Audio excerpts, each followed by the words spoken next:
Now we've come to understand a lot about St. Paul. In the previous 2 episodes, we've discussed the world he lived in, and then we discussed who he was from the ground up. And now we get into the book of Acts, because we cannot understand Paul's letters, Paul's writings, his theology. We can't even acknowledge his legacy without mentioning the book of Acts. So we're going to start there. Now, this is a commentary on the book of Acts. It's not a Gina series, and it's a very good resource for breaking down the entire thing. But my job is to break it down even simpler than a huge book here. So when we're talking about Acts, we're talking about, well, it's a sequel. The book itself is a sequel, and it's a sequel to what? Well, to answer that question, we have to answer another question, and that is, who wrote the book of Acts? And that would be St. Luke the evangelist. Now, we know Luke wrote the Gospel of Luke. We also know he wrote the book of Acts. So who was this guy? Well, St. Luke, as many have come to speculate and to acknowledge, he was a physician. He might have been some sort of doctor, healer, something like that. And he was also a close companion of Paul. We learn in the book of Colossians that St. Luke is actually traveling with Paul throughout all these locations, and many times in Acts he goes from the third person to the first person. So he'll go from, and then Paul traveled and stayed to this location, and then we left from here to another town. So kind of interesting how that writing goes and flows with that. But so Luke, he was a physician, he was some sort of doctor, and he wrote the book of Acts as a sequel to the Gospel of Luke. So you have the Gospel of Luke, and then comes Acts. And Acts is the fulfillment, and it's kind of the parallel story to the Gospel. It's transitioning from Christ and his gospel message and his mission to the mission of the apostles. So, crucial information there.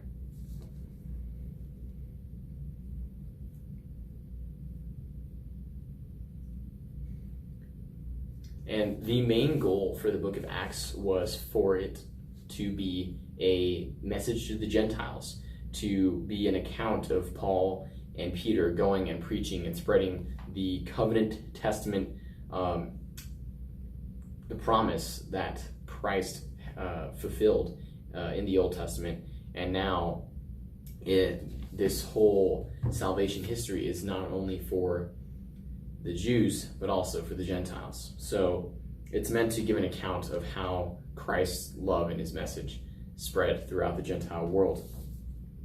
And we also might speculate that it was written to help defend Paul at the end of his lifetime. We'll talk about that a little later, but in the end, he's going to Rome, and he's in house arrest for Rome. So many people speculate that it was during that time in Rome, a couple of years, that Paul would have written a couple more letters, but Acts itself was being composed by Luke as an account for Paul's journeys and to help defend him against Caesar. So in the book of Acts, when does Paul precisely come in? Paul enters the scene around chapter 7, and we've gone over his conversion story, his entire experience on the road to Damascus. And then he really gets going once we start with the 3 missionary journeys. So Paul goes on 3 missionary journeys throughout his journey in Acts. And then eventually he'll go on a 4th journey, and that's going to take him all the way to Rome itself. So we're going to get into the locations of those next. Before we go into Paul's journeys in Acts, I think a great place to begin would be to discuss Paul's baptism, specifically what it means and how it's different from our baptism today.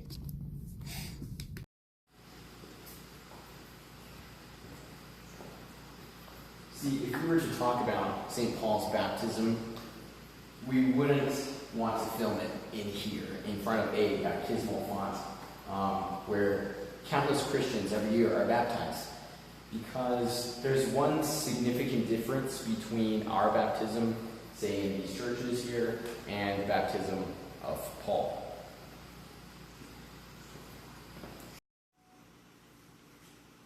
See, the big difference between baptism today and baptism in the first century AD was that there were no churches in the first century. There was only rivers. So Paul was likely baptized in a river like the apostles before him, as well as Christ himself, we know.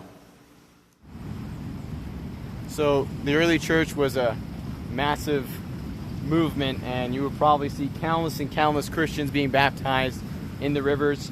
John the Baptist started this in the Jordan, and he was there to baptize Christ. And eventually, people like John and Peter, the rest of the 12, and I imagine Paul himself would have baptized countless more Christians in the rivers. And why in the rivers? Well, because of Jesus' baptism in the river, it said that all the water in the world was sanctified because of his baptism. So, fun fact. We know that Paul takes 3 missionary trips throughout the Mediterranean here. And then he also takes one last trip to Rome. So the first trip, he is going to leave Judea, which is where Jerusalem is located. And he's going to travel up north, and he's going to sail to the island of Cyprus here. And following Cyprus, he's going to go to Pamphylia, and then sail up to Lystra, which is in the area of Lycia here.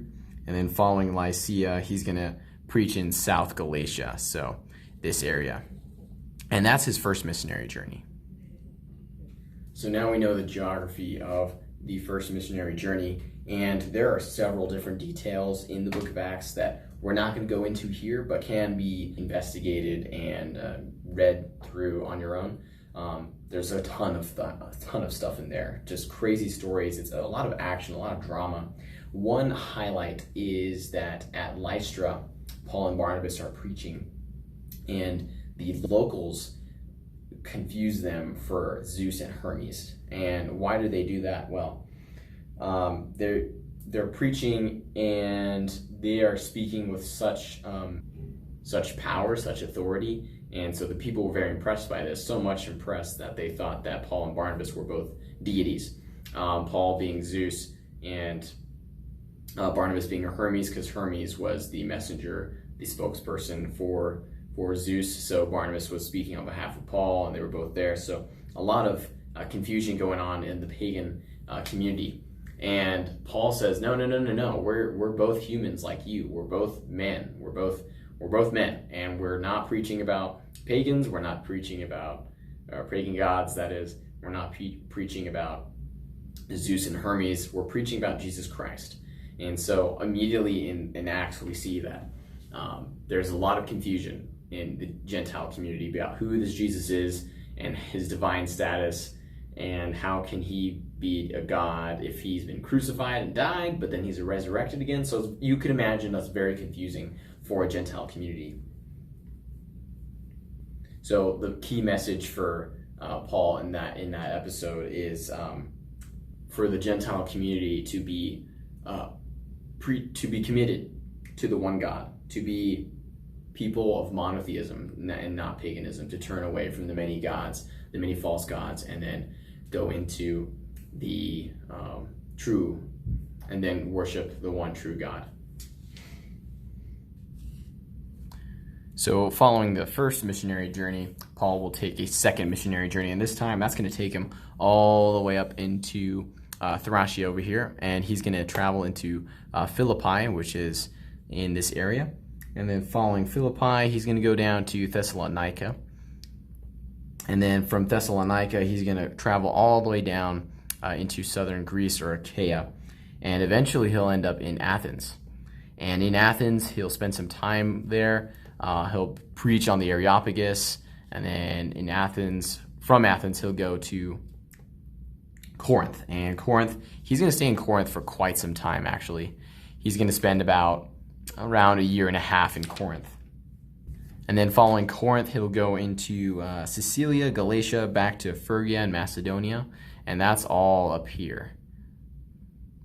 But Macedonia is the main section where he travels into. And then from Corinth, he'll sail to Asia and spend some time in Ephesus, Miletus, Pergamum, Phrygia, all those areas there. So a highlight from the second missionary journey, Paul goes into Philippi and he meets this woman named Lydia, and she's a businesswoman in that area, and she has a lot of authority. She has a lot of property, wealth.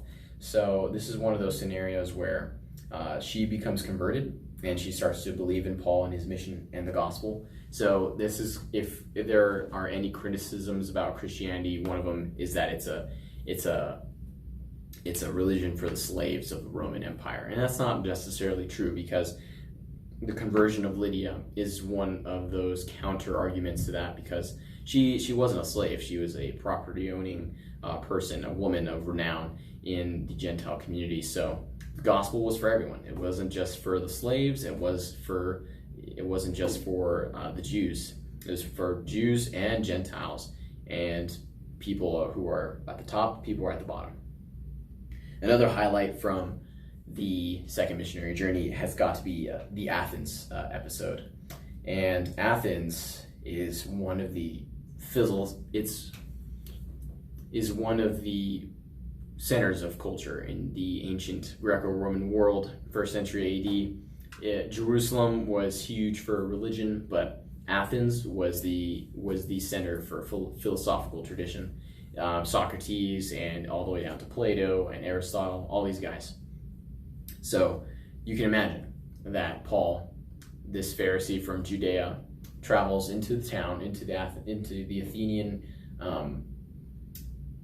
town culture, and he what do we begin to see? And what he begins to do is he looks at all the idols that the Athenians are worshiping, and Paul's very wise about this, because he knows that if you study the idols people worship, you can start to understand the people, who they are. And the thing about idols is that they reflect the desires and the beliefs and the passions of the people that are worshiping them. So Paul goes and he studies these idols, these fake gods. And he points out to the Athenians that they're very religious, and they have all made for themselves these gods, but a God made by hands is no God, according to Paul. So he preaches the gospel, he preaches resurrection, about the one true God, and we read in Acts that some people believed him and some people did not.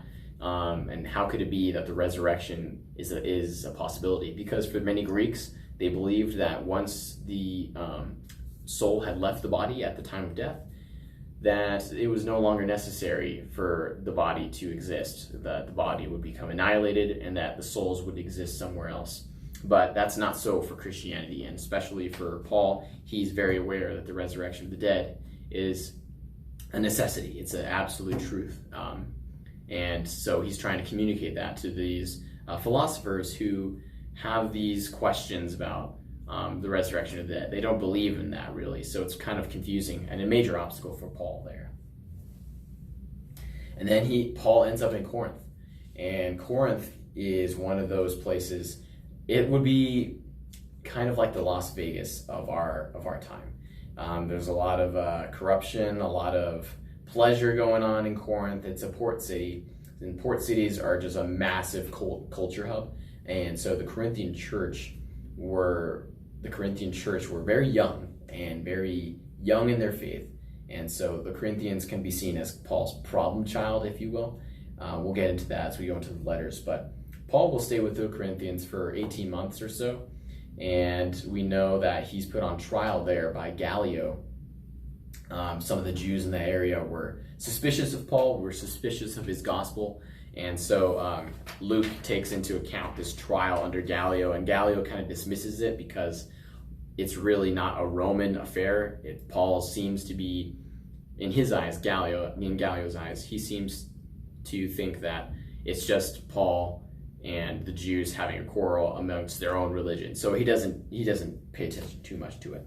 And we know that he'll stay in Corinth for the next 18 months. And you can imagine Paul, he's working, he's building the church there. He's probably making and selling tents to help support himself. We know that Paul was a tent maker. So this is probably one of those areas that he encounters a lot of work to do. So he's making a living, and he's living and he's preaching the gospel. We know that some Jews who are banished from Rome under Claudius also came to Corinth, and so they met Paul there. Priscilla, as she's called, and Aquila. These two are a couple from Rome who come and they get converted by Paul. And then the final trip for Paul will take him back into Phrygia and Asia, so Macedonia, these two areas here. And he's going back, he's making rounds again. He'll stop in Corinth again, he'll stop in Ephesus.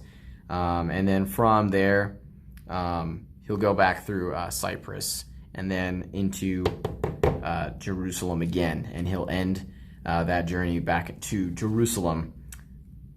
And it is in Jerusalem where he begins that process of being arrested and for crimes against the temple.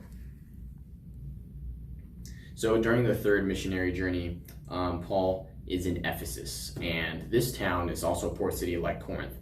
But Ephesus is crazy because it's the center for a huge pagan devotion called the Artemision. It's the biggest temple in its time, and it was the seventh wonder of the world before it got destroyed.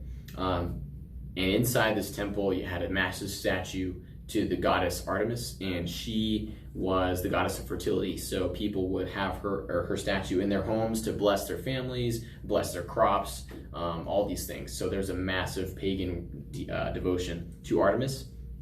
And the thing about her devotion and that whole culture around the Artemision was that it required a lot of these idols to be made, these little statues, right? So Paul, once he goes into this town and he starts proclaiming the gospel, and it's starting to seep in, it's bearing fruit. People are burning their books of magic and they're turning away from these statues, they're destroying them. But this is a problem for the locals because there are people who make their entire living off of making these statues and selling them. I think if you go to Ephesus today, you can still buy these statues there. So it was an entire way of life for some of the Ephesians. And so we see a man named Demetrius. He's a silversmith, and he works at the temple of Artemis. And he's very upset at Paul's conversion of the Gentiles. And he has a reason to be upset because, this Paul from Judea is putting him out of business because he's preaching about a God who cannot be made with hands, and he's preaching about a God who resurrects from the dead. And so it's holding. So this man Demetrius, he starts a riot and he starts to get very upset about Paul, and we hear that countless more people join their riot, and so they all gather in the theater of Ephesus. And theaters at that time were slightly different than the ones we have today. So after the encounter with the riot in Ephesus, we think that Paul might have been imprisoned at Ephesus, and it was at Ephesus that he wrote the prison letters. So that would be the letter to the Ephesians, Philemon, Colossians, and then the Philippians as well. So those letters may have been written while he was in prison. We don't know for sure if it was in Ephesus, but it seems highly likely because Ephesus is close to those locations relatively. And that's basically the discussion of Paul's 3 missionary journeys. But another thing we have to understand about Paul is that while he's in all these places, he's heavily immersed in the people. In Corinth, he spends 18 months with the Corinthians, and he supports himself, makes his own tents, and sells them off. So he's very active in preaching the gospel, but he belongs to all these communities. He's eating at their dinner tables in these house churches. He's having meals with them, and so he's being a very personal figure for these people to follow, because evangelization starts with a relationship, and God has a relationship with us, and then we can evangelize out of that relationship. So we see in Acts of the Apostles that Paul was very immersed in these communities and very invested in these communities, and that's why he has so much emotion in these letters, is because he has a relationship with his flock, with his churches that he's founded himself. So before the second missionary journey, Paul makes his way back to Jerusalem for what will be known as the Council of Jerusalem. And in Acts, Luke describes the situation the Jews are kind of concerned about Gentiles entering the community into the church without being circumcised. And because Judaism is a legalistic religion, so there's a bunch of laws and you adhere to those laws, and then you'll be declared righteous and in good relationship with God. But Paul is arguing that because of the faith in Christ, the faith in God, the old law does not need to be adhered to. So the Gentiles don't need to practice it because of Christ's sacrifice and resurrection, Christ's paschal mystery. And so there was a lot of confusion around that. And so Paul had to argue from his point of view, from his journeys, that the Gentiles are converting and believing and that the Spirit is with them.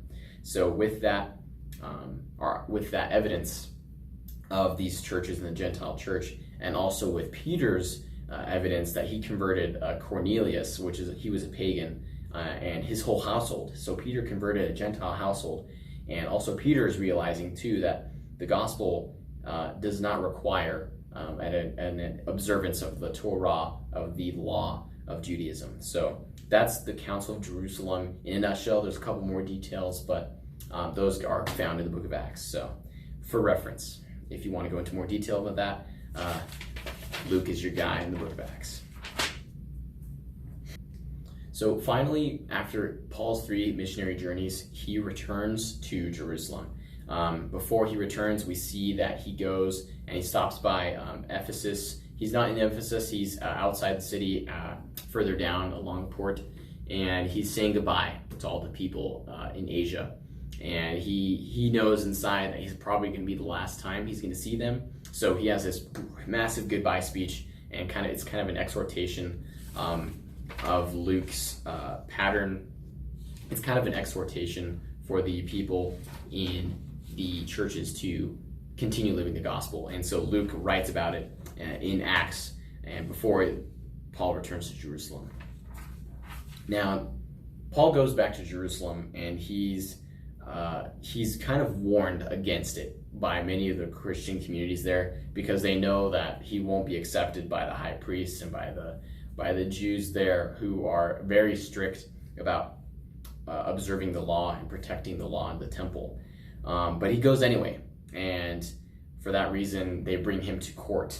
So they bring him before Felix, who is one of the leaders in Jerusalem for the Romans. And Felix kind of approaches the whole situation. He doesn't really understand, because he's also a pagan, and he's not understanding the problem the Jews have with Paul, because Paul, in Felix's eyes, is just another Jew with his own ideas, kind of not really important, not worth his trouble.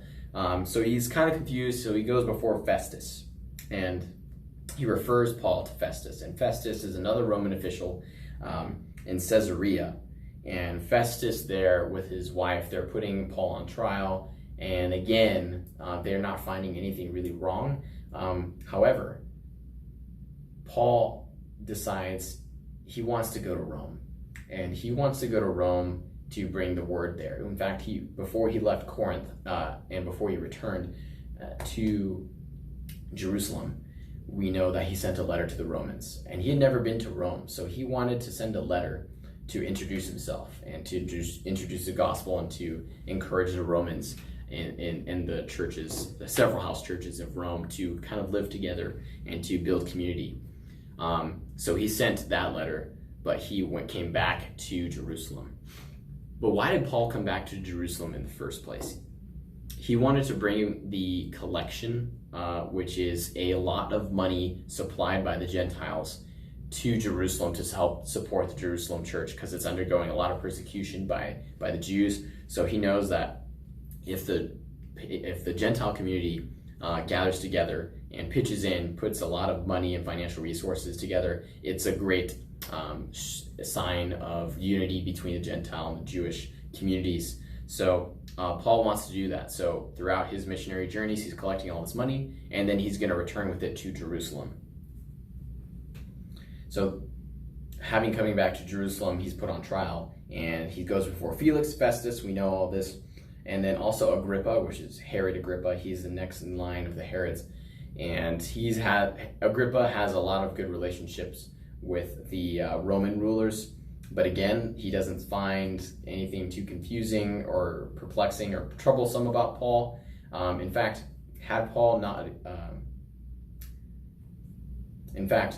they would probably release Paul if they could. But Paul makes one statement, and Luke records this very well. Luke mentions that Paul wants to appeal to Caesar himself. So that was huge for Paul. Why? Because as a Roman citizen, he could be carried up, his trial could be cased and carried up towards the Supreme Court, if you will, of Rome. And so Festus and Agrippa, they both agree, okay, if he wants to be heard by Caesar, then let him be heard by Caesar. So this ushers in the next major journey for Paul, and his last major journey that we know of. And that's going to be his journey to Rome. So we know that he sailed by sea. So along the fourth and final journey of Paul, he begins in Judea at Jerusalem, which is right around here, and he will go up by sea into Cyprus, and leaving Cyprus, they will sail all the way down into the middle of the Mediterranean, and then eventually they'll get shipwrecked onto the island of Malta, which is right there, tiny island, and then sail up to Syracuse, around through this passageway here of sea. Then they'll go up to eventually to Napoli, and then Puertili, which is not on this map, but along the coast here, and then eventually they'll enter Rome there. So overall, a lot of sea going on. So we know by the end of Paul's career in Jerusalem, he got arrested, and now he's on to trial, and he's got to get to Rome to appeal to Caesar. So he goes by sea. He gets on a boat, and he travels by sea all the way up to Rome, Italy. And we know that along the way, this is a pretty dangerous time of year to be traveling in the Mediterranean, because it's about October time, so the Mediterranean gets very dangerous in the wintertime. So we know that Paul gets shipwrecked along the way. And you got to imagine that Paul is on this small boat crowded with people, because the Romans, they were used to the fact that seaboats and the sea were a fast means of transport, transporting slaves, transporting militaries, transporting goods. So every boat was packed with all three of those things.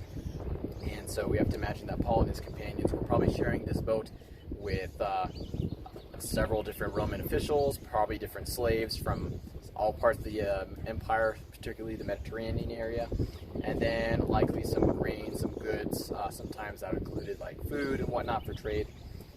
So they go on this journey, and they're on this boat, and Paul foresees that this storm that they're encountering is going to cause them to get shipwrecked, but he notes that the storm won't take any lives. So an angel of the Lord reveals to Paul that none of them will die. But they do get shipwrecked, and they get shipwrecked on this tiny island called Malta.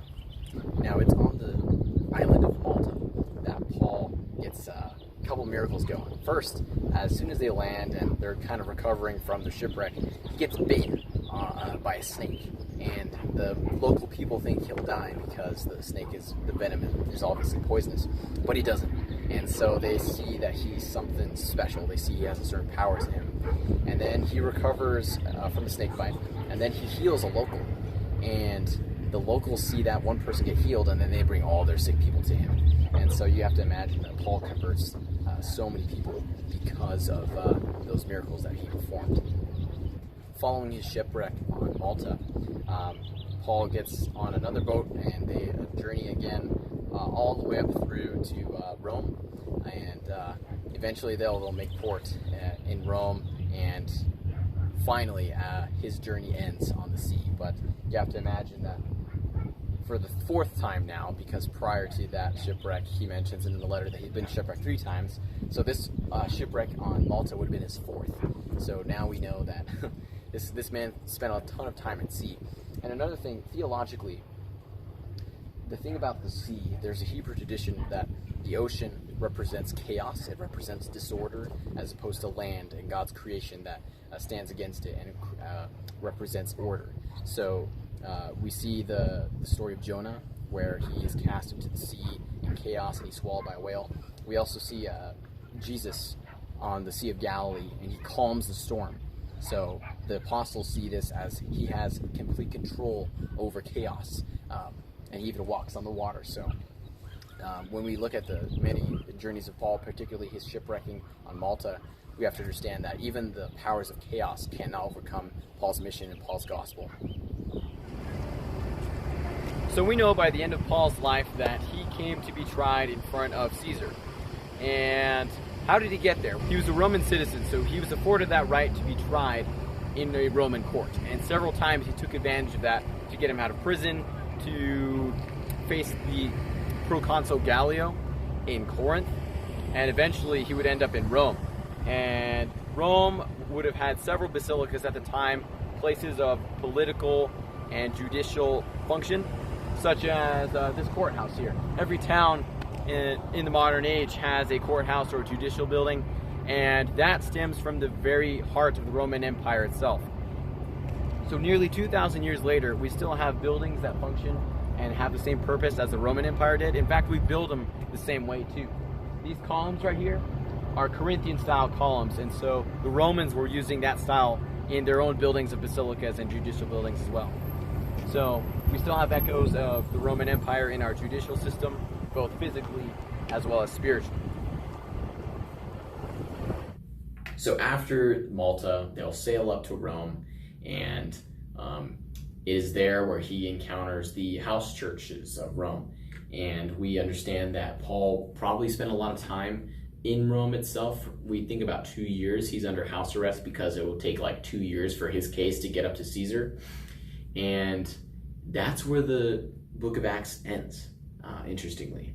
So it ends with Paul preaching in Rome, proclaiming the gospel boldly, he says. So that's been the recap of Paul's journeys in Acts. I highly recommend going into this book and reading about all the details and stories of Paul, because there's so much, from like healing miracles to riots in prisons. And there's a story of a guy who is so bored of Paul's preaching that he falls asleep and then falls out of a window, and Paul then heals that guy. But crazy stuff. So highly recommend looking into the book of Acts and getting to know Luke as well.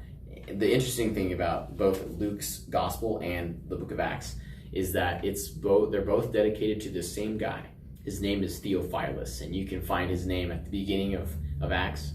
We think that Theophilus was probably a patron of Luke of some sort. He was probably a high authority Roman official. And so Paul's writing these two things to dedicate to this man named Theophilus. And we don't know a lot about him, but we know that probably Luke was trying to explain all of this to him, so he was writing it down. So interesting facts about the book of Acts. And now that we know the general story of Paul's journeys, we can get into what he's most famous for, his letters.